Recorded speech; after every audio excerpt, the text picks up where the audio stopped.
ವಿರುದ್ಧದ 3 ದಿನಗಳ ಏಕದಿನ ಸರಣಿಯಲ್ಲಿ ಇನ್ನೂ ಒಂದು ಪಂದ್ಯ ಬಾಕಿ ಇರುವಂತೆಯೇ ಭಾರತ ಸರಣಿಯನ್ನ ಗೆದ್ದಿದೆ. ಇದೀಗ 3ನೇ ಪಂದ್ಯ ಬುಧವಾರ ನಡೆಯಲಿದೆ. ಭಾರತ ಪಾಲಿಗೆ ಈ ಮ್ಯಾಚ್ ಅಷ್ಟೇನು ಮುಖ್ಯ ಅಲ್ಲದೆ ಇದ್ರೂ ಕೂಡ ಚಾಂಪಿಯನ್ಸ್ ಟ್ರೋಫಿ ಹಿನ್ನೆಲೆಯಲ್ಲಿ ತುಂಬಾನೇ ಇಂಪಾರ್ಟೆಂಟ್ ಆಗಲಿದೆ. ಪ್ಲೇಯಿಂಗ್ 11 ಕೂಡ ಫೈನಲ್ ಆಗಲಿದೆ. ಅದು ಹೇಗೆ ಅನ್ನೋದನ್ನು ಹೇಳ್ತೇನೆ. ನಾನು ಶಾಂತ. ನೀವು ಸುದ್ದಿಯಾನದ ಸಬ್ಸ್ಕ್ರೈಬರ್ ಆಗೋದಕ್ಕೆ ಮರಿಬೇಡಿ.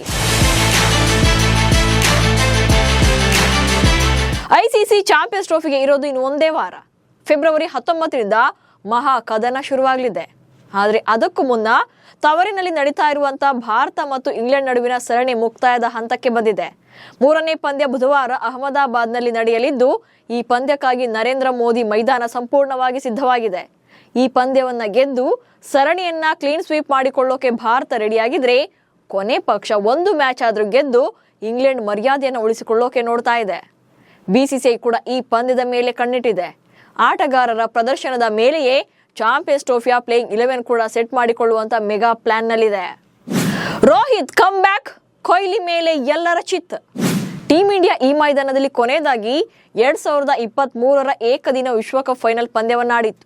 ಆದರೆ ಆ ಪಂದ್ಯದಲ್ಲಿ ಭಾರತ ಆಸ್ಟ್ರೇಲಿಯಾ ಎದುರು ಸೋಲನ್ನ ಕಂಡಿತ್ತು. ಇದೀಗ ಸುಮಾರು 14 ತಿಂಗಳ ಬಳಿಕ ಮತ್ತೆ ಈ ಕ್ರೀಡಾಂಗಣದಲ್ಲಿ ಅಂತಾರಾಷ್ಟ್ರೀಯ ಪಂದ್ಯವನ್ನ ಆಡ್ತಾ ಇದೆ. ಸೊ ಇದೇ ಪಂದ್ಯ ಕುತೂಹಲ ಮೂಡಿಸಿದೆ.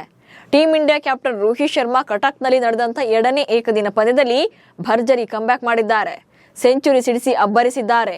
ಸೊ ಈಗ ಎಲ್ಲರ ಕಣ್ಣು ಟೀಂ ಇಂಡಿಯಾದ ಸೂಪರ್ ಸ್ಟಾರ್ ಬ್ಯಾಟರ್ ಆಗಿರುವಂತ ವಿರಾಟ್ ಕೊಹ್ಲಿ ಅವರ ಮೇಲಿದೆ. ಕೊಹ್ಲಿ ಕಂಬ್ಯಾಕ್ ಗಾಗಿ ಎದುರು ನೋಡ್ತಾ ಇದ್ದಾರೆ. ಅಹಮದಾಬಾದ್ ಪ್ರಿನ್ಸ್ ಗಿಲ್ ಅಬ್ಬರಿಸ್ತಾರ. ಮೋದಿ ಸ್ಟೇಡಿಯಂನಲ್ಲಿ ನಡೆಯಲಿರುವಂತಹ ಈ ಮ್ಯಾಚ್ ನಲ್ಲಿ ಶುಭ್ಮನ್ ಗಿಲ್ ಉತ್ತಮ ಸ್ಕೋರ್ ಮಾಡೋ ನಿರೀಕ್ಷೆ ಇದೆ. ಯಾಕಂದ್ರೆ ಮೊದಲಿಂದ ಕೂಡ ಗಿಲ್ ಅವರನ್ನ ಅಹಮದಾಬಾದ್ನ ಪ್ರಿನ್ಸ್ ಅಂತಾನೆ ಕರೆಯಲಾಗುತ್ತೆ. ಈ ಪಿಚ್ ನಲ್ಲಿ ಮಾತ್ರ ಅಬ್ಬರಿಸ್ತಾರೆ ಅಂತ ಆರೋಪಗಳು ಕೂಡ ಇವೆ. ಅದಕ್ಕೆ ತಕ್ಕಂತೆ ಅಹಮದಾಬಾದ್ನ ನರೇಂದ್ರ ಮೋದಿ ಸ್ಟೇಡಿಯಂನಲ್ಲಿ ಗಿಲ್ ಅವರ ಬ್ಯಾಟಿಂಗ್ ಸರಾಸರಿ ಕೂಡ ಅತ್ಯದ್ಭುತವಾಗಿದೆ. 2021ರಿಂದ 24ರವರೆಗೆ ಗಿಲ್ ಅಹಮದಾಬಾದ್ನಲ್ಲಿ 19 ಪಂದ್ಯಗಳನ್ನಾಡಿದ್ದಾರೆ. ಈ ವೇಳೆ ಕಲೆ ಹಾಕಿರೋದು ಬರೋಬ್ಬರಿ 1079 ರನ್ಗಳು. ಅಲ್ಲದೆ 4 ಶತಕಗಳನ್ನು ಕೂಡ ಬಾರಿಸಿದ್ದಾರೆ. ಇನ್ನು ಈ ಮೈದಾನದಲ್ಲಿ ರೋಹಿತ್ ಶರ್ಮಾ ಆಗ್ಲಿ ಅಥವಾ ವಿರಾಟ್ ಕೊಹ್ಲಿ ಆಗ್ಲಿ ಒಂದೇ ಒಂದು ಸೆಂಚುರಿ ಕೂಡ ಸಿಡಿಸಿಲ್ಲ. ಇನ್ನು ಶ್ರೇಯಸ್ ಅಯ್ಯರ್ ಹಾಗೆ ಕೆಎಲ್ ರಾಹುಲ್ ಸಹ ಈ ಅಂಗಳದಲ್ಲಿ ಉತ್ತಮವಾಗಿ ರನ್ಗಳನ್ನ ಕಲೆ ಹಾಕಿದ್ದಾರೆ. ಹೀಗಾಗಿ ಈ ಎಲ್ಲ ಆಟಗಾರರಿಗಿಂತ ಗಿಲ್ ಮೇಲೆ ಸ್ವಲ್ಪ ಜಾಸ್ತಿನೇ ನಿರೀಕ್ಷೆ ಇದೆ. ಕೆಎಲ್ ರಾಹುಲ್ ಬದಲಿಗೆ ಪಂತ್ಗೆ ಸಿಗುತ್ತಾ ಚಾನ್ಸ್?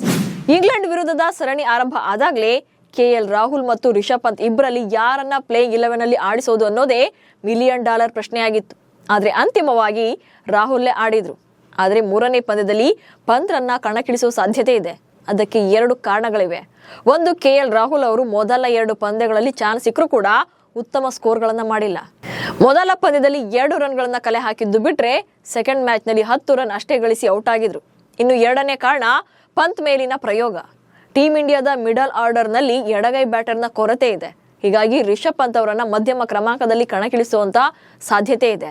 ಚಾಂಪಿಯನ್ಸ್ ಟ್ರೋಫಿಗೆ ರಾಹುಲ್ ಮತ್ತು ಪಂತ್ ಅಂತ ಬಂದಾಗ ಯಾರನ್ನ ಫೈನಲ್ ಮಾಡೋದು ಅನ್ನೋ ಬಿಸಿಸಿಐ ಮ್ಯಾನೇಜ್ಮೆಂಟ್ ಪ್ರಶ್ನೆಗೂ ಕೂಡ ಪಂತ್ಗೆ ಅವಕಾಶ ಕೊಟ್ರೆ ಉತ್ತರ ಸಿಗುತ್ತೆ. ಕೆಎಲ್ ರಾಹುಲ್ ಭಾರತ ಪರ ವಿಕೆಟ್ ಕೀಪರ್ ಆಗಿ ಉತ್ತಮ ಪ್ರದರ್ಶನಗಳನ್ನ ನೀಡಿದ್ದಾರೆ. ಇತ್ತ ರಿಷಬ್ ಪಂತ್ ಕೂಡ ಇದ್ದಾರೆ. ಇಬ್ರು ಕೂಡ ತಂಡಕ್ಕೆ ಪಂದ್ಯಗಳನ್ನ ಗೆಲ್ಲಿಸುವಂತ ಸಾಮರ್ಥ್ಯವನ್ನು ಹೊಂದಿದ್ದಾರೆ. ಆಟಗಾರರ ಪ್ರದರ್ಶನದ ಮೇಲೆ ಬಿಸಿಸಿಐ ಕಣ್ಣು. ಇನ್ನು ಇಂಗ್ಲೆಂಡ್ ವಿರುದ್ಧದ ಸರಣಿ ಬಿಸಿಸಿಐ ಮ್ಯಾನೇಜ್ಮೆಂಟ್ ಪಾಲಿಗೆ ಡಿಸಿಷನ್ ಮೇಕಿಂಗ್ ಸರಣಿ ಕೂಡ ಆಗಿದೆ. ಯಾವ ಆಟಗಾರ ಫಿಟ್ ಆಗಿದ್ದಾರೆ, ಯಾರನ್ನ ಫೈನಲ್ ಮಾಡಬಹುದು ಅನ್ನೋ ಪ್ರಶ್ನೆಗೆ ಉತ್ತರ ಸಿಗ್ತಾ ಇದೆ. ಹೀಗಾಗಿ ಪ್ರತಿಯೊಬ್ಬ ಆಟಗಾರನ ಪ್ರದರ್ಶನವನ್ನ ಗಂಭೀರವಾಗಿ ಪರಿಗಣಿಸ್ತಾ ಇದೆ. ಸೊ ಎಲ್ಲವೂ ಕೂಡ ಅಂದುಕೊಂಡಂತೆ ಆದ್ರೆ ಚಾಂಪಿಯನ್ಸ್ ಟ್ರೋಫಿಗೆ ಪ್ಲೇಯಿಂಗ್ 11 ಹೇಗಿರಬಹುದು ಅನ್ನೋದನ್ನ ನೋಡೋದಾದ್ರೆ, ಕ್ಯಾಪ್ಟನ್ ರೋಹಿತ್ ಶರ್ಮಾ ಮತ್ತು ವೈಸ್ ಕ್ಯಾಪ್ಟನ್ ಆಗಿರುವಂತಹ ಶುಭ್ಮನ್ ಗಿಲ್ ಅವರು ಇನ್ನಿಂಗ್ಸ್ ಅನ್ನು ಆರಂಭಿಸ್ತಾರೆ. 3ನೇ ಕ್ರಮಾಂಕದಲ್ಲಿ ವಿರಾಟ್ ಕೊಹ್ಲಿ ಬರ್ತಾರೆ. ಇನ್ನು ಇಂಗ್ಲೆಂಡ್ ವಿರುದ್ಧ 2 ಪಂದ್ಯಗಳಲ್ಲಿ ಚೆನ್ನಾಗಿ ಬ್ಯಾಟ್ ಬೀಸಿರುವಂತಹ ಶ್ರೇಯಸ್ ಅಯ್ಯರ್ ಅವರು 4ನೇ ಕ್ರಮಾಂಕದಲ್ಲೇ ಕಂಟಿನ್ಯೂ ಆಗ್ತಾರೆ.